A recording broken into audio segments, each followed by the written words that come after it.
Bismillahirrahmanirrahim. Assalamualaikum warahmatullahi wabarakatuh. Alhamdulillah wassalatu wassalamu ala rasulillah. Kembali lagi di channel Ayah Cut. Semoga Allah senantiasa memberikan kesehatan, keselamatan, berkah ilmu dan senantiasa istiqomah di jalan Allah.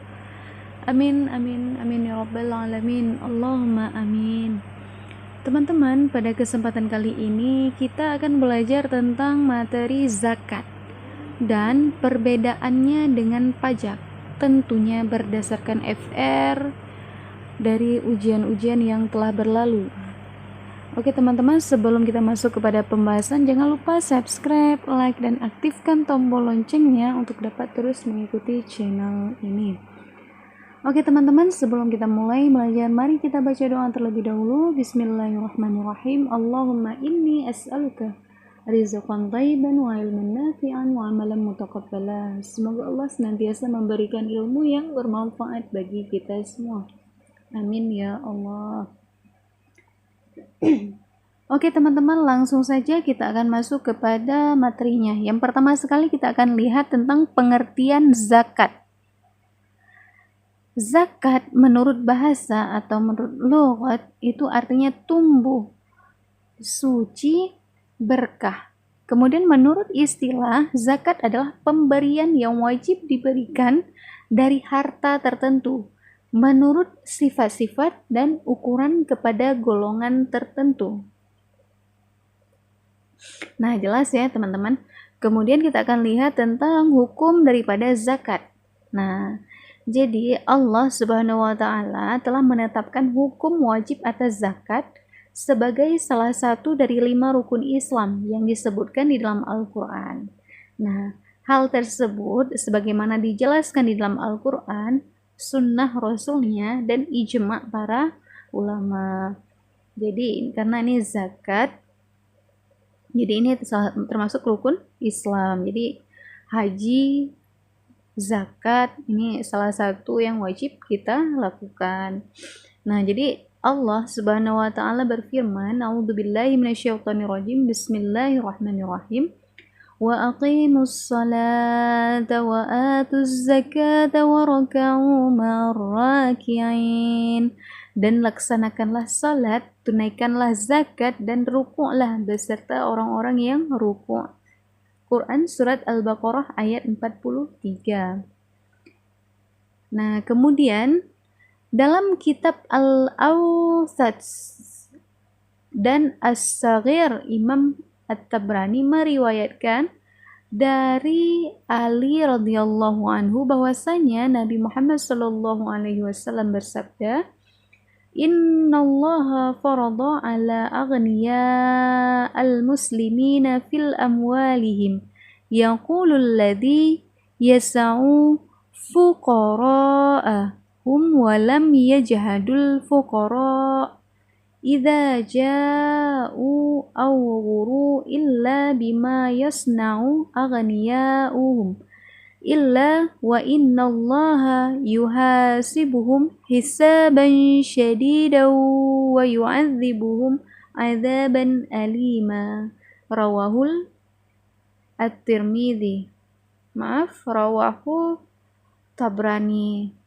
Nah, yang artinya Allah Subhanahu wa taala mewajibkan zakat pada harta orang-orang kaya dari kaum muslimin sejumlah yang dapat memberikan jaminan kepada orang-orang miskin di kalangan mereka. Fakir miskin tidak akan menderita kelaparan dan kesulitan sandang pangan, melainkan disebabkan perbuatan golongan orang kaya. Ingatlah bahwa Allah Subhanahu wa taala akan mengadili mereka secara tegas dan menyiksa mereka dengan azab yang pedih akibat perbuatannya itu. Hadis riwayat Tabrani. Jadi jelas ya, tegas sekali dikatakannya bahwa Allah mewajibkan zakat atas harta orang kaya. Jadi tentunya udah sampai pada nisabnya ya, udah emang haknya itu emang harus dikeluarkan zakat. Jadi kalau misalnya tidak dikeluarkan zakat berarti kita itu zalim ya kepada orang-orang miskin dan orang-orang fakir. Kemudian kita akan lihat syarat dan rukun zakat. Nah, yang pertama sekali ini adalah syarat yang berhubungan dengan pelaku atau subjek ya. Yang pertama sekali ini maksudnya ini adalah orang yang memberikan zakat atau orang yang mengeluarkan zakat gitu teman-teman. Jadi kita akan lihat ini sama ya seperti yang tadi saya jelaskan di bab haji. Syaratnya sama, Islam, merdeka, balik, dan berakal. Nah, jadi itu adalah syarat yang umum sekali. Kemudian syarat yang berhubungan dengan jenis harta atau objek. Nah, ini adalah harta yang ingin zakati ya. Nah, yang pertama sekali syaratnya adalah milik penuh. Nah, maksudnya ini penuh pemilikan. Nah, jadi bahwa kekayaan itu harus berada dalam kontrol dan dalam kekuasaan yang memiliki. Nah, jadi ini tidak bersangkutan di dalamnya hak orang lain, baik kekuasaan pendapatan maupun kekuasaan menikmati hasil.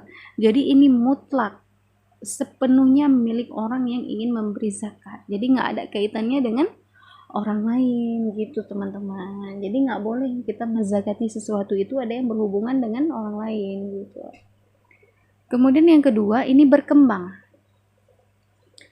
Ini maksudnya, ini artinya berkembang, ini hartanya berkembang. Jadi ini berkembang secara alami berdasarkan sunnatullah maupun bertambah karena ikhtiar manusia. Nah, jadi ini maksudnya, jadi sifat kekayaan itu dapat mendatangkan income atau keuntungan dan pendapatan. Jadi misalnya ada seperti ikhtiar manusia ya, seperti berusaha ya, ataupun usaha seperti berniaga, jualan. Nah, itu kan termasuk ikhtiar dari manusia ya untuk mendapatkan nafkah ya, rezeki. Nah, jadi kekayaan yang dia dapatkan itu berupa keuntungan dan pendapatannya itu. Nah, seperti itu teman-teman. Jadi terus dan terus berkembang. Jadi belum mencapai titik kerugian. Namun jika memang sudah rugi dan pastinya nilai hisab zakatnya ini tidak mencukupi gitu. Kemudian yang ketiga mencapai nisab. Nah, jadi kalau mencapai nisab ini artinya mencapai jumlah minimal yang wajib dikeluarkan zakatnya. Contoh, nisab ternak unta adalah 5 ekor. Nah, jadi kadar zakatnya dari 5 ekor itu adalah 1 ekor kambing. Jelas. Jadi apabila jumlah untanya kurang dari 5 ekor, maka belum dikenakan zakat. Jadi gitu teman-teman, ada nisabnya ya. Kemudian yang keempat atau D itu lebih dari kebutuhan pokok. Nah, ini artinya harta yang dimiliki oleh seseorang itu melebihi kebutuhan pokok yang diperlukan oleh diri dan keluarga untuk hidup wajar sebagai manusia. Jadi kalau memang itu hartanya ini udah berkecukupan, lebih malah dari cukup, itu alangkah baiknya zakati zakatnya, dibersihkan zakatnya. Itu membersihkan harta itu sebenarnya. Jadi bagus sekali teman-teman kalau kita emang menunaikan ibadah zakat tersebut, luar biasa ya, karena banyak loh orang-orang kaya namun lupa kan zakat. Padahal harta yang dia dapatkan itu harus dibersihkan sebenarnya, apalagi kita mendapatkan nilai lebih. Kemudian bebas dari hutang. Nah, ini harta yang dimiliki oleh seseorang itu harus bersih dari hutang pastinya ya. Kalau kita ngutang berarti kita nggak mampu untuk hidup kita sendiri aja nggak mampu, berarti kita nggak wajib untuk zakat. Nah, kemudian hutang itu baik itu kepada Allah itu nazar ya. Nah, nazar misalnya kita bernazar sesuatu kepada Allah, ataupun wasiat, ataupun hutang kepada sesama manusia. Jelas ya. Kemudian berlaku setahun atau haul. Nah, jadi suatu milik dikatakan genap setahun menurut Al-Ghazali dalam kitabnya, yaitu genap 1 tahun dimiliki. Jadi apabila dalam setahun itu pendapatannya ini mencapai pada nisab, maka itu wajib mengeluarkan zakat. Oke, jelas ya teman-teman. Nah, kemudian kita akan lihat apa saja yang menjadi rukun daripada zakat. Nah, yang pertama, pelepasan atau pengeluaran hak milik pada sebagian harta yang dikenakan wajib zakat. Yang kedua, penyerahan sebagian harta tersebut dari orang yang mempunyai harta kepada orang yang bertugas atau orang yang mengurusi zakat atau biasa dikatakan dengan amil zakat. Kemudian yang ketiga, penyerahan amil kepada orang yang berhak menerima zakat sebagai milik. Nah, jelas ya. Oke, kemudian kita akan masuk kepada persamaan antara pajak dengan zakat yang berbeda. Nah, ini kan walaupun ini kategori persamaan namun tetap berbeda ya. Jadi nggak bisa sama ya. Hakikatnya emang berbeda zakat dengan pajak. Namun kita akan meneliti ya, maksudnya melirik sedikit tentang persamaan antara pajak dan zakat yang berbeda. Nah, walaupun nggak sama ya. Nah, kita akan lihat, jadi antara zakat dan pajak ini sama-sama merupakan kewajiban. Nah, makanya dikatakan persamaan ya, sama-sama merupakan kewajiban. Nah, kalau pajak itu kewajibannya untuk warga negara kepada pemerintah. Nah, jadi dibayarnya ini sesuai dengan setoran-setoran tertentu ya. Nah, kalau zakat ini suatu kewajiban umat Islam kepada Allah. Nah, itu yang membedakannya, kewajibannya, tujuannya itu kemana gitu. Kalau pajak itu pemerintah, manusia, ya. Kalau zakat itu kepada Allah, Rabb, pencipta manusia, itu yang membedakan. Namun samanya sama-sama merupakan kewajiban gitu. Kemudian yang kedua, sama-sama disetorkan kepada lembaga yang bersangkutan. Nah, jadi kalau pajak dibayarkan itu kepada Dirjen Pajak. Itu resmi ya, milik negara. Kemudian kalau zakat itu diberikan kepada lembaga yang disebut dengan amil zakat gitu. Nanti disalurkan kepada yang membutuhkan.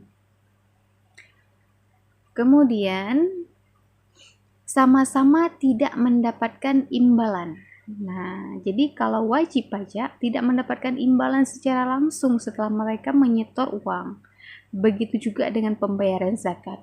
Mereka tidak mendapatkan penghargaan atau timbal balik secara langsung dari apa yang mereka bayarkan. Nah, itulah persamaannya.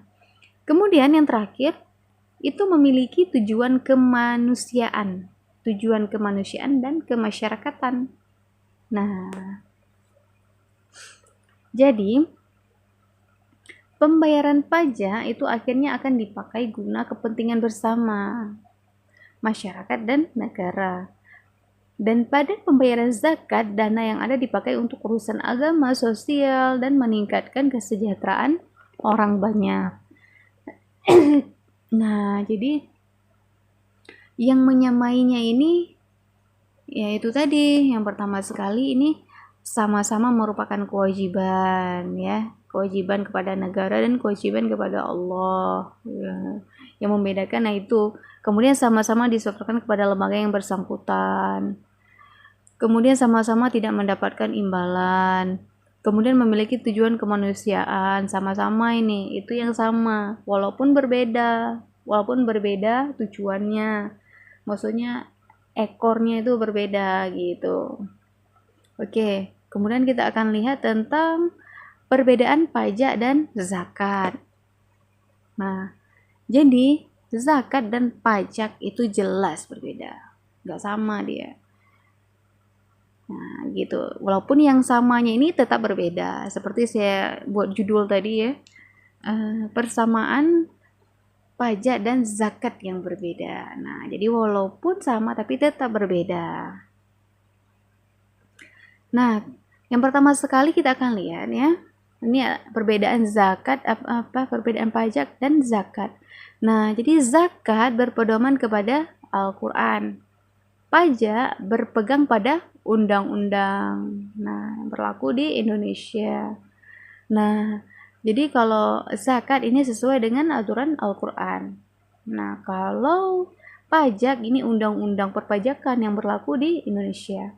Kemudian, zakat merupakan ibadah yang jika melanggarnya tidak akan dikenai hukuman secara langsung.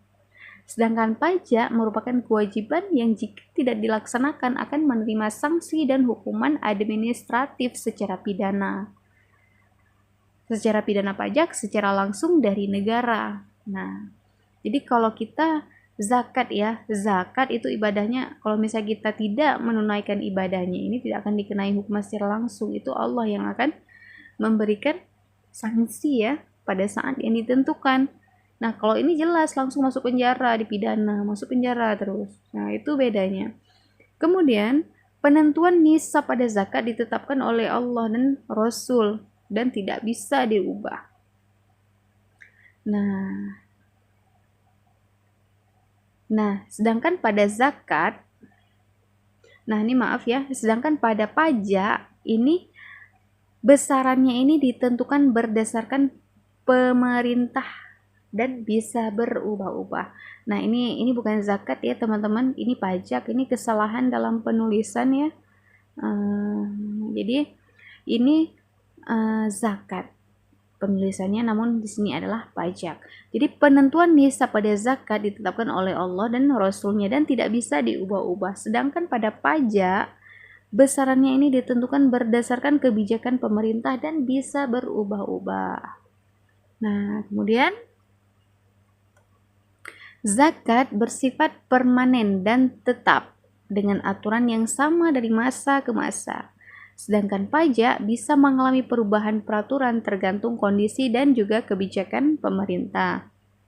Nah, kemudian yang terakhir ini pos-pos penyaluran zakat sudah ditetapkan dalam Al-Quran dan sampai kapanpun penerimaannya tetap pada pos tersebut. Nah, kalau pajak penyalurannya bisa bersifat fleksibel, tergantung pada kebutuhan dan kondisi negara dengan cangkupan yang lebih luas, termasuk pembangunan dan keamanan. Nah, jadi di FR itu hampir setiap hari saya dapat di FR itu tentang perbedaan antara zakat dan pajak. Jadi ini perlu didalami teman-teman tentang zakat dan pajak. Jangan sampai nanti keliru ya antara zakat dan pajak. Ini tetap pada hakikatnya mereka berdua ini berbeda ya.